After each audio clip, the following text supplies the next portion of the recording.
Bueno, muy feliz de poder saludar al querido juez Baltasar Garzón, a quien tengo una admiración enorme. Me cuesta mucho a veces hacer programas con gente que admiro tanto. Eh, es de las personas y de los jueces que uno se imagina, incluso como en las películas, ¿no? Uno dice, pucha, qué ganas que hayan jueces que tomen en serio su trabajo, que sean porfiados, que vayan hasta el final. Y bueno, y todo eso es lo que hemos visto en la trayectoria de Baltasar Garzón, así que un gusto tenerte de nuevo, te voy a tutear, discúlpame, me siento con esa licencia. ¿Cómo estás, Baltasar? Bien, muy contento de poder estar con vosotros hoy acá para hablar para Paraguay y que nos vean también. Yo, aunque no los vea, los llevo siempre y lo llevo siempre en el corazón. Aquí estamos, siguiendo.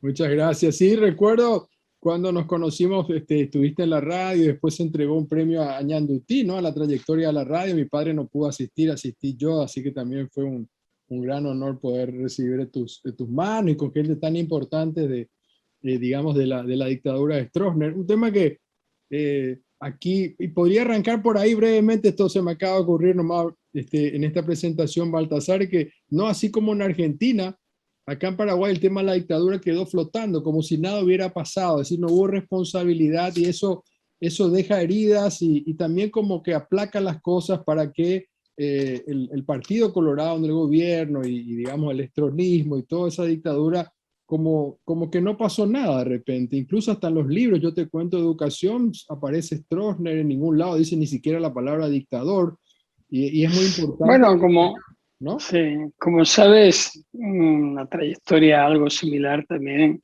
la hemos vivido y la estamos viviendo en España. Mm. Hubo una mal llamada, por lo menos para mí, desde mi punto de vista, transición, y esa transición que nos llevó de la dictadura a la democracia, pero dejó sin resolver muchas cosas, entre otras la justicia y la verdad para las víctimas que aún a día de hoy estamos luchando para que eso se revierta. Hubo una ley de memoria histórica en 2007 muy corta en sus aspiraciones y ahora ha empezado a debatirse en el Parlamento una nueva ley de memoria democrática. Fíjate, ¿no? 1936, julio de 1936, que es el golpe de Estado, a octubre de 2021, que estamos empezando a tramitar una ley que ya extiende algo más los conceptos, por lo menos de justicia restaurativa. Por primera vez se va a dar posibilidad de que fiscales estén presentes en las exhumaciones. Hasta hoy eso ni era posible. Bueno, ¿qué más decir? El día 16 de octubre de 2008 yo me declaré competente para investigar los crímenes franquistas y el 14 de mayo de 2010 me suspendieron en las actividades como juez por investigar los crímenes franquistas y derivó en toda una serie de procesos judiciales. Bueno, luchar por la verdad, luchar por la justicia, por la verdad, por la memoria, trae a veces grandes complicaciones, pero tienes que tener la fortaleza necesaria para saber de qué lado de la historia estás.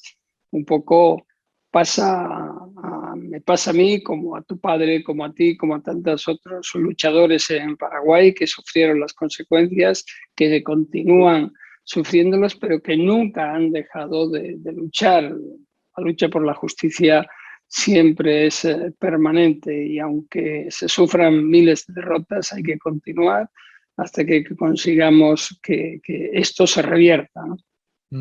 Y justamente pensaba, pienso en voz alta contigo, querido juez, ¿qué país hizo más o menos la tarea bien? Creo que Argentina fue muy rápido en hacer ese tribunal, ¿no? Y todo Sí, eso. yo creo que Argentina inició de una forma realmente espectacular con el enjuiciamiento, el juicio a las juntas militares y la sentencia de la causa 84, la 1984, 85, después empezaron a ver las consecuencias negativas, pero se hizo un intento de justicia se juzgó a los máximos responsables y luego es verdad que las leyes de impunidad, de obediencia debida, de punto final, los indultos generales en democracia ensombrecieron toda esta acción, pero las víctimas continuaron luchando, las madres, abuelas, después hijos, nietos, todos los organismos de derechos humanos.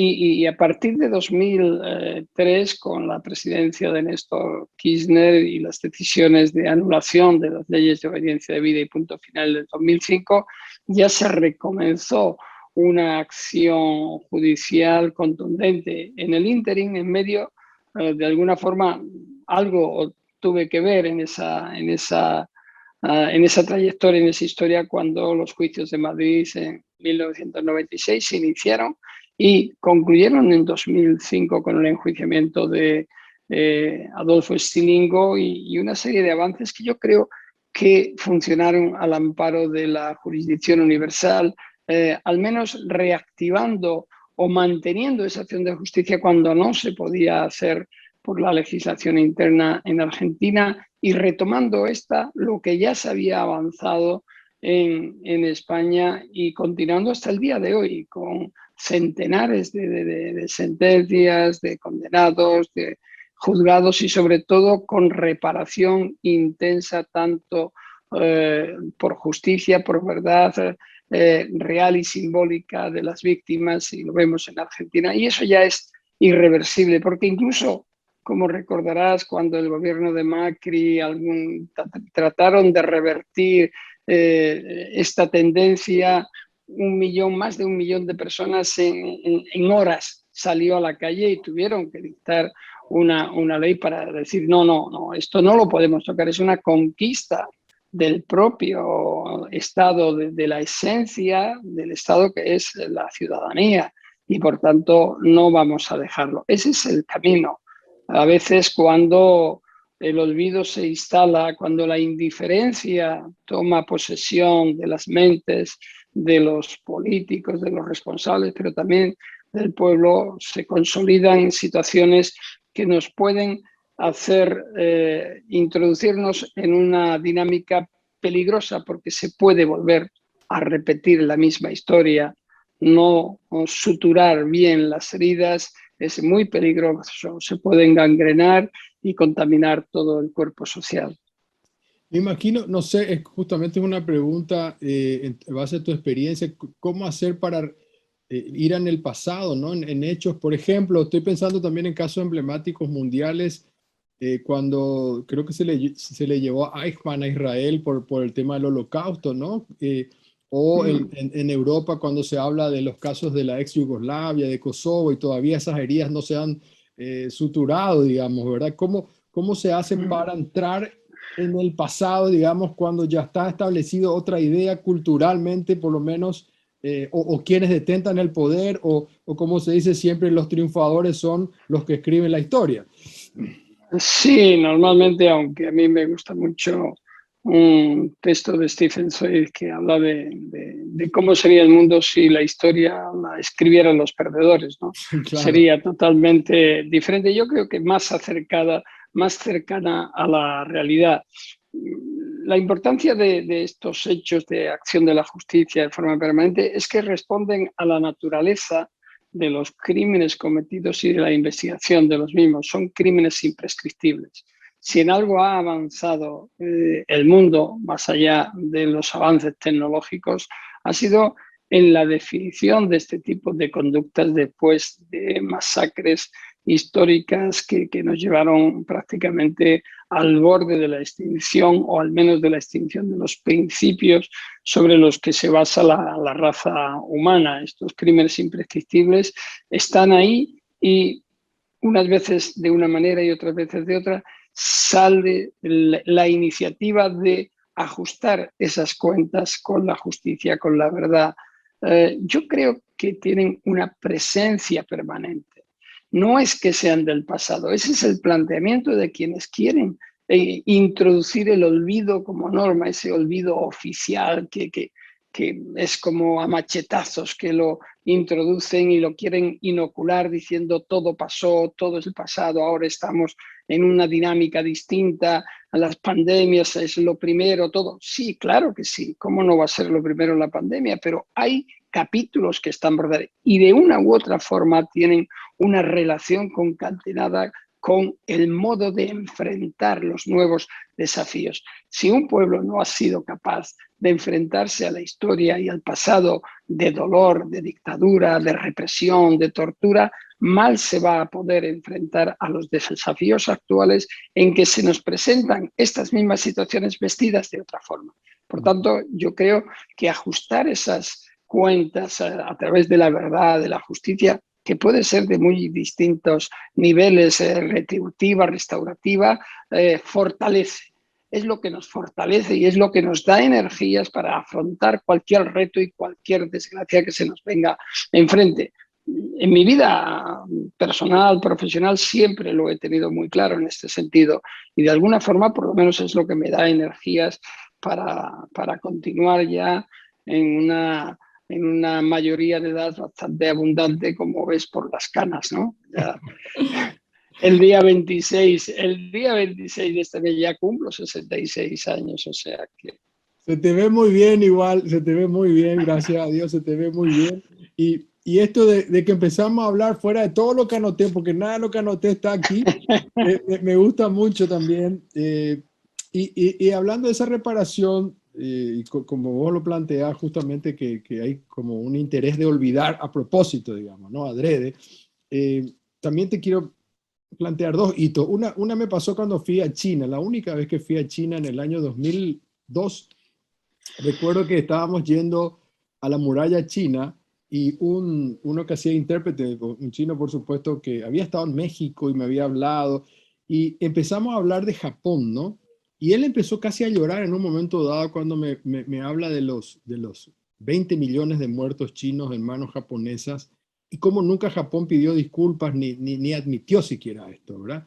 Eso por un lado, ¿no? El no decir, ¿no? Es como, ¿qué es más importante, como vos planteabas, que contar y casi pasar la página? Y te quiero plantear eso y brevemente, y por otro, cuando AMLO, el presidente de México, le dice a España, che, pidan disculpas por la masacre a los indígenas. Mira, yo publiqué un artículo en Infolibre, es un medio digital Ajá, español, el día 12 de octubre, anotado. en donde publicaba el miedo a sentir orgullo, en un artículo que hablaba precisamente cuestionando ese descubrimiento, esa hispanidad, esa soberbia del imperialismo, que España lo fue, lo estuvo también, y que todavía algunos tienen problemas en reconocer que no había que descubrir ningún nuevo mundo, estaba descubierto desde hacía mucho tiempo, y en el que pedía respeto a líderes de la derecha y de la extrema derecha española, incluso que no confundieran lo que eran los incas con los mayas, con los aztecas, en fin, que presentaran un poco de respeto, que se lean los textos de Fray Bartolomé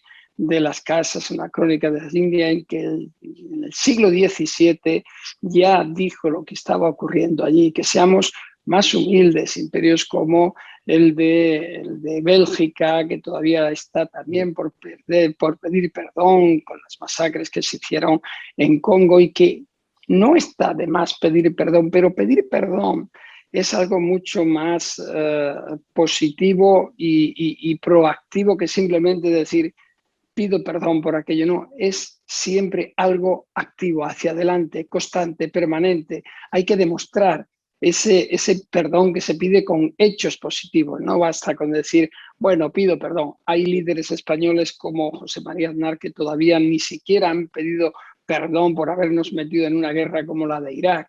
Tampoco se sienten como con la necesidad de pedir perdón a los pueblos originarios. ¿Cómo vamos a hacerlo nosotros los españoles? Eso, pues sí, con humildad hay que hacerlo, porque hay heridas que no se cierran. Citabas la de China y la de tantos otros sitios. Evidentemente, si no se reconocen hechos del pasado tal como acontecieron, y si no se ponen las medidas de reparación, el dolor permanece. Estoy pensando ahora también en el genocidio armenio, todavía cuestionado por el propio Imperio Otomano, por Turquía. Se niegan incluso con figuras delictivas que llegan a decir que como se manifieste y se sostenga esto, se incurre en hechos delictivos. Creo que es una grave equivocación. Los imperios, cualesquiera, los que se han ido construyendo, pues pienso también en el norteamericano, con Irak, con Afganistán, con tantos otros países donde se les invade, se les somete y después se les abandona. Es decir, tenemos tantas cosas por las que pedir perdón que a veces olvidamos que, insisto, no es solo una postura de marketing electoral, sino una acción constante, y quienes participaron de una forma o de otra tienen la obligación, no solo moral, sino legal, social, ética, de participar en esa construcción para que el pasado nos acompañe, pero con una dosis de comprensión y de verdad que nos haga sentirnos en paz con la justicia y en paz con aquellos que desaparecieron de una forma absolutamente aberrante. Bueno, y creo que tiene que ver justamente con eso del principio de la jurisdicción universal, ¿no es cierto? Un poco yendo a un caso emblemático tuyo que fue con Pinochet, que también fue así como la gran noticia. Recuerdo perfectamente cuando eso empezó a publicar y uno decía, ¿cómo un juez de España va a hablar de un dictador en Chile mientras está en Londres, digamos, ¿no? Era una cosa así, de una jugada de estrategia, digamos, geopolítica. ¿Cómo nace esto de la jurisdicción universal y cómo lo podemos seguir aplicando o deberíamos? Bien, la jurisdicción universal, desde luego, te aseguro que no la inventó el juez Baltasar Garzón. Estaba ya inventada y se había escrito mucho sobre la misma. Los grandes filósofos del siglo XVII, los españoles, los italianos, incluso todo el tema relacionado con la piratería, como comprobarás, no es baladí que fuera la piratería lo primero que se pusieron de acuerdo en la jurisdicción para aplicar la jurisdicción universal. Es decir, cuando hay dinero de por medio se pusieron de acuerdo inmediatamente.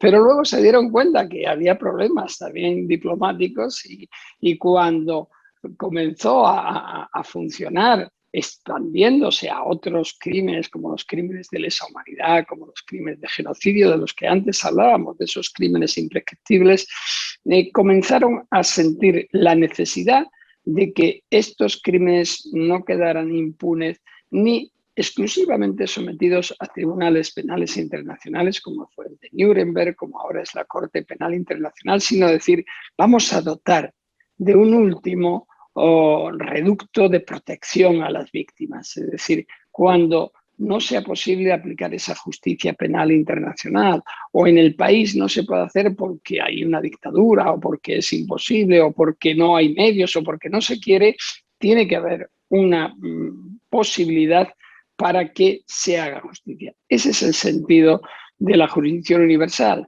Hay crímenes que con independencia de su lugar de comisión, pero por la naturaleza de los mismos, es decir, crímenes de tortura, de esclavitud, de lesa humanidad, de genocidio, de masacres, tienen que ser perseguidos con independencia de la nacionalidad de las víctimas o de los victimarios. Y esa es la jurisdicción universal, que siempre haya un representante del Poder Judicial, un juez, un fiscal, que diga no se puede consentir que esto sea así, que las víctimas tengan posibilidad de plantearlo. Eso fue lo que ocurrió con el caso de Pinochet.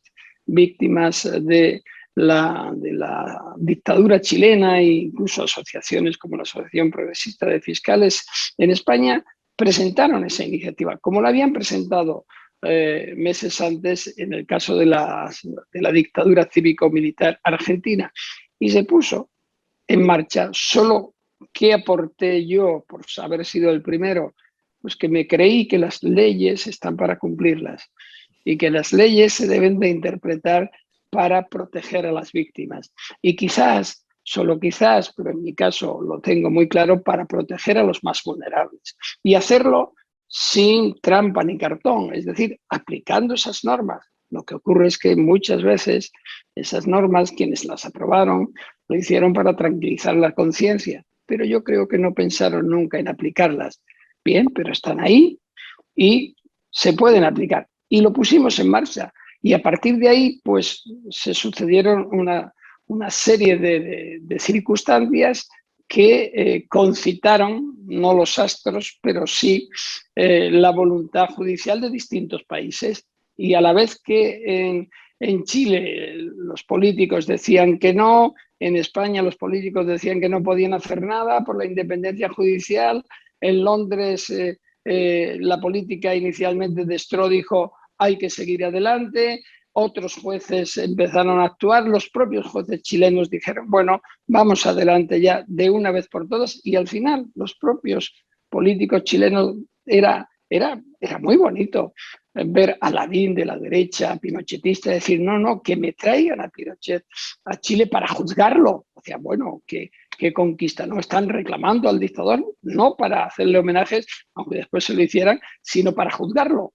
Pero cuando volvió Pinochet a su país, fue procesado, le dieron casa por cárcel y después fue otra vez procesado.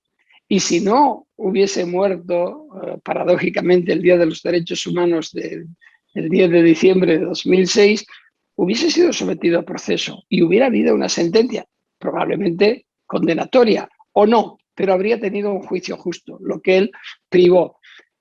La grandeza de la justicia es que hubo esa oportunidad y las víctimas recuperaron el espacio perdido al que se habían visto sometidas.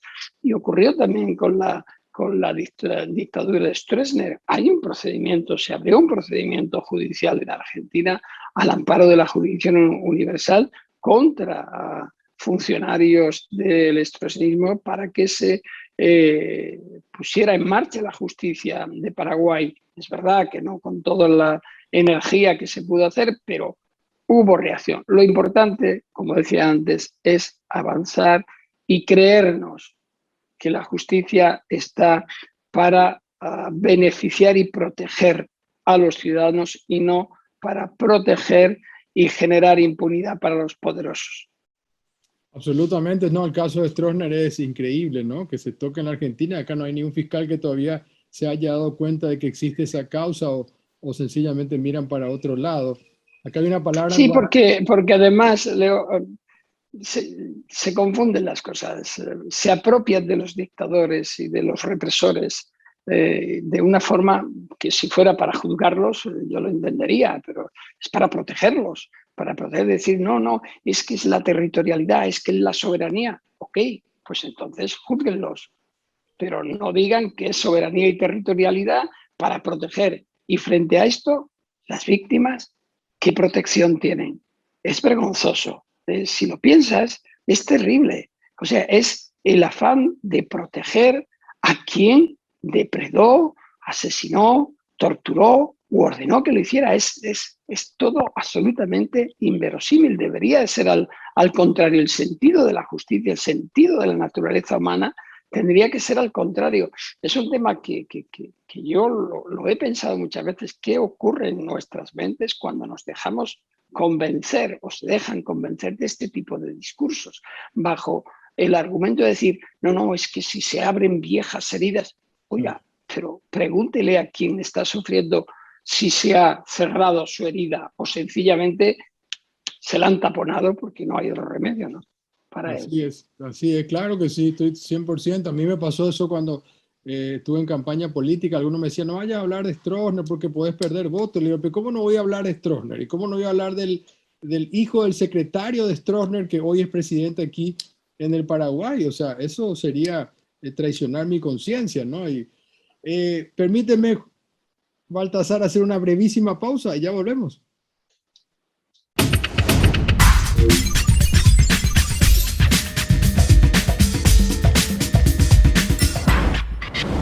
Bueno, aquí en la segunda parte realmente, como decía al comienzo, muy feliz de poder hablar y tener el privilegio de hablar con un hombre que ha hecho y sigue haciendo historia. Y querido juez, hablábamos de esta jurisdicción universal. Me preguntaba nomás si algún día podemos dar un paso también relacionado, ponte tú, a los crímenes contra el medio ambiente. Creo que Mujica ha hablado varias veces de ecocidio. Lo escuché personalmente incluso en alguna charla, y pienso nomás en Bolsonaro, o pienso también en nuestros países donde se arrasa con todo el Amazonas o el Chaco paraguayo, la minería que arrasa nuestra América, digamos. ¿Alguna vez se podrá ver este tipo de casos judiciales contra, digamos, multinacionales o expresidentes o presidentes activos que destruyen el medio ambiente, bajo ese mismo argumento que hablábamos recién, ¿no? En este caso es del Sí. desarrollo, del dinero, etcétera? Sin lugar a dudas, y de hecho venimos trabajando en ese área ya desde hace un tiempo. Luchamos porque se reconozca como quinto crimen en el Estatuto de Roma el crimen de ecocidio, cuando supone una destrucción intencionada de ecosistemas con grave daño para la subsistencia humana. Es verdad que los crímenes medioambientales o el medio ambiente está recogido como objeto de protección en el Estatuto de Roma, pero formando parte de los crímenes de guerra. Cuando se devasta una región, una zona, pero siempre relacionado con el daño a los humanos, ¿no? Pero lo que venimos haciendo, lo que creemos, es que todos los que estamos a favor de la tipificación del ecocidio, que está tipificado en, creo que son 8 o 9 países como delito independiente, es que se tenga ese reconocimiento específico, porque eso sería poner en valor la protección de la naturaleza como algo esencial, incluso como sujeto de derechos, como ocurre en países como en Ecuador y en su constitución, o en la ley de la madre tierra de Bolivia. Es decir, poner a la madre naturaleza, a la naturaleza en sí misma, como sujeto titular de derechos, que es el siguiente estadio que tenemos, por el que tenemos que avanzar. También desde la fundación que presido y desde hace ya bastantes años, desde 2014, aparte de que personalmente me vaya en el tiempo más atrás en la lucha por la justicia climática, la justicia por el medio ambiente, comenzamos a estudiar la evolución del principio de la jurisdicción universal para extenderlo también no solo a los crímenes medioambientales, sino a los crímenes económico-financieros. Al final, en la base de un genocidio, de los crímenes de lesa humanidad, de los crímenes de guerra, de los de agresión, cada vez con más evidencia subyace un interés económico. Quizás siempre lo hubo, pero cada día se nota más que detrás de cada uno de estos hay un interés económico. Por tanto, lo que defendemos es que hay determinadas figuras económico-financieras que tienen que tener una atención a nivel internacional y no solo en la sede del Fondo Monetario Internacional, de la OCDE o de Naciones Unidas, sino un alcance penal cuando el ataque pueda poner en riesgo a pueblos enteros. Y el ecocidio, o en este caso los crímenes de lesa humanidad, es decir, la destrucción de ecosistemas de forma permanente como crimen de lesa humanidad del artículo 7 del Estatuto de Roma, es posible. Es posible porque se dan todos los elementos si damos ese paso más en considerar a la naturaleza como, sin lugar a dudas, va a llegar a ser. Por eso digo que hay que persistir, seguir hacia adelante, porque pueden tardar años, pueden tardar décadas, pero al final se consigue porque es el orden natural de las cosas. Si algo nos ha enseñado esta pandemia es que la naturaleza puede vivir independientemente de lo que le ocurra a la raza humana. Crecieron los árboles, los animales bajaron a las ciudades, es decir, una eclosión de la naturaleza en el momento que nos tuvimos que encerrar y quedarnos quietos. claro, ¿cómo no vamos a catalogar de crimen de lesa humanidad lo que las políticas de Bolsonaro están haciendo en el Amazonas, persiguiendo a etnias completas, propiciando el desarrollo masivo de intereses madereros y demás? Claro, por eso se le ha denunciado en la Corte Penal Internacional, por eso estamos avanzando incluso hechos muy graves para definirlos, para imputarlos de forma directa. No podemos consentir, no podemos estar en silencio, porque al fin y al cabo es algo que nos interesa, es nuestra vida, es nuestro futuro, es el de nuestros hijos el que está en juego. Si no lo vemos es que somos necios y atendemos a unos intereses muy cortoplacistas que al final, bueno, quizás yo no lo vea, pero las generaciones futuras lo pueden sufrir. De hecho, que ahí justamente hay naciones que muchas veces hay como un preconcepto. Dicen, no, Bolivia, dicen algunas, así, el indio Evo Morales. Bueno, él ha conseguido, como usted decía, como Baltasar, como vos decías, este tuteo nuevo, como tratarle a la Pachamama, ¿no? A la madre naturaleza, ponerle en el primer lugar, como un ser humano, digamos, y que pueda tener sus derechos. Y eso me parece revolucionario y increíblemente como algo muy audaz también, ¿no? Que él lo pudo hacer porque él tenía un respaldo, no solamente político, popular muy fuerte, ¿verdad? Y lo mismo lo hizo Correa en su momento. Y cómo no vamos a pensar en el Amazonas, en Bolsonaro. Te cuento, querido juez, que para que lo incorpores nomás, yo sé que tienes mucho trabajo, pero aquí en Paraguay, hace más o menos 15 días, se discutió mucho una ley en el Senado porque los defensores del agronegocio y de las ganaderas, que son la mayoría, consiguieron una ley que después pasó por diputado y fue promulgada a las siguientes horas, donde lo que ellos llaman invasiones, que en realidad son aumentando las penas a usted las sabe, sí, lo llevaron de ocupaciones, ¿no? 6 a 10 años y lo tratan casi como un crimen de homicidio, digamos, ¿no? O sea, como fue el caso Bueno, Curuguatí. eso, claro, como Curuguatí, ¿no? Esto lo que demuestra es esa prevalencia del interés económico privado y de la depredación de la tierra, ¿no?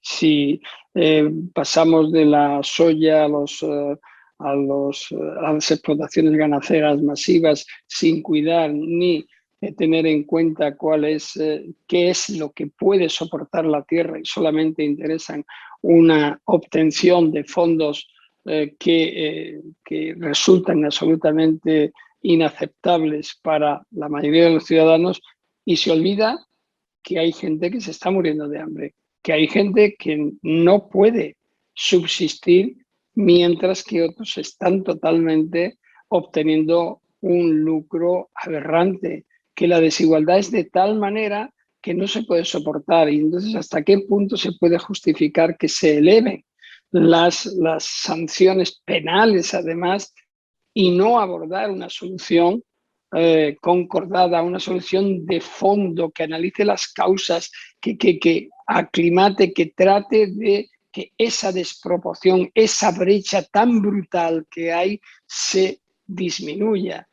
Mi último libro, que se llama La Encrucijada, que fue terminado en plena pandemia o posterior, trata de estos temas, es decir, ¿dónde estamos y dónde vamos a llegar si no somos capaces de enfocar nuestro futuro y nuestro presente con un cambio de paradigma, con un cambio de visión política? Ya no más esa confrontación absurda de destrucción entre unos y otros. Tenemos que ir a las causas, tenemos que realmente responsabilizarnos de la sociedad. No podemos hacer lo que estamos haciendo ni con la tierra ni con la economía. Tenemos que humanizar la economía, tenemos que buscar un nuevo paradigma, responsabilizarnos de tal, es decir, hacer la economía humana. ¿Por qué tenemos que asumir que los mercados dicten absolutamente todo el futuro de la humanidad? No es así, tendremos que ser nosotros. Si hay fórmulas ahí. Yo no soy economista, obviamente, pero hay grandes economistas, premios Nobel, que están reflexionando y que llegan a la conclusión de que esto es insostenible, ¿no? Por tanto, yo creo que esas protestas no se solucionan, y ese problema no se soluciona aumentando las penas. Quien tiene hambre se la va a seguir jugando con pena o sin pena. Eso es Absolutamente. evidente. Absolutamente, absolutamente. Aquí en Latinoamérica te quiero traer con ese concepto del lawfare que me gustaría poder traducirlo para la gente. Y tenemos casos emblemáticos como Lula, que si sigue en carrera va a ser presidente, y también aquí muy cerca de Paraguay el caso de Cristina Fernández, digamos, porque la prensa, lo que se llama los grandes medios, digamos, las grandes cadenas han machacado tanto, han insistido tanto, que han dejado la imagen, han logrado conseguir decir, no, Lula es un corrupto, Cristina es una ladrona, y entonces eso como que los debe barrer de la política. Sin embargo, están recuperando, en Brasil claramente se ha descubierto todo el montaje que se hizo con Moro, ¿no es cierto? Con el ex juez Moro también. ¿Qué nos puede decir sobre eso, Baltasar? Bueno, para mí hablar de Lula, de Cristina, de Rafael Correa, de Evo, al que también se acusó de terrorismo después de darle un golpe de Estado, ¿no? Y en el que estuvo desgraciadamente algunas estructuras internacionales que deberían de ser vertebradoras y no disgregadoras. Hablo de amigos, hablo de personas a las que admiro, con las que he trabajado. Por tanto, no soy ajeno a lo que les ha ocurrido y he estado muy cerca y apoyando en su defensa. Yo estuve viendo a Lula cuando estaba privado de libertad, también cuando estaba en libertad, pero cuando estaba privado de libertad estuve con él. Me parece una persona y el líder que necesita, el presidente que necesita Brasil. A mediados del mes de noviembre lo veré aquí en España, y me parece que es necesario ante la devastación que está sufriendo Brasil con un personaje como Bolsonaro de extrema derecha, que a lo más que puede llegar incluso es a pretender dar un golpe de Estado y a montar, a apoyar, claro, apoyar mientras que le benefició. Ahora que le perjudica la acción de la justicia, lo que hace es perseguir a todos, a los jueces que le molestan a él o a su familia.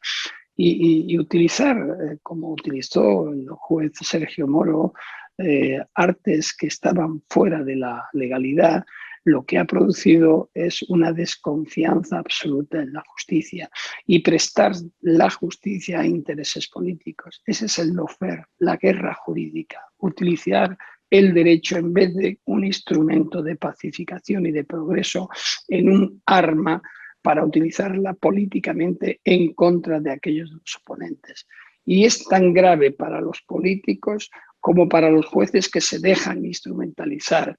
Y eso tiene que acabarse. Es absolutamente inaceptable. Tenemos que acabar con esa línea de lawfare. Hay que descubrirlo, hay que exigir que las instituciones generen de nuevo la confianza y no produzcan una visceralidad absoluta en contra de personas que al menos no han sido, ni siquiera han tenido la posibilidad de defenderse o de poder decir y aportar los elementos que se les han privado. La persecución que está sufriendo Rafael Correa es paradigmática. Es tremendo, no puede ser, pero es que hay derivadas y ahora vemos que hay personas que, bueno, que aparecen en la nueva entrega de los Pandora Papers, etcétera. Es muy peligrosa la cosa, ¿no? Y esto ocurre porque no hay respuestas.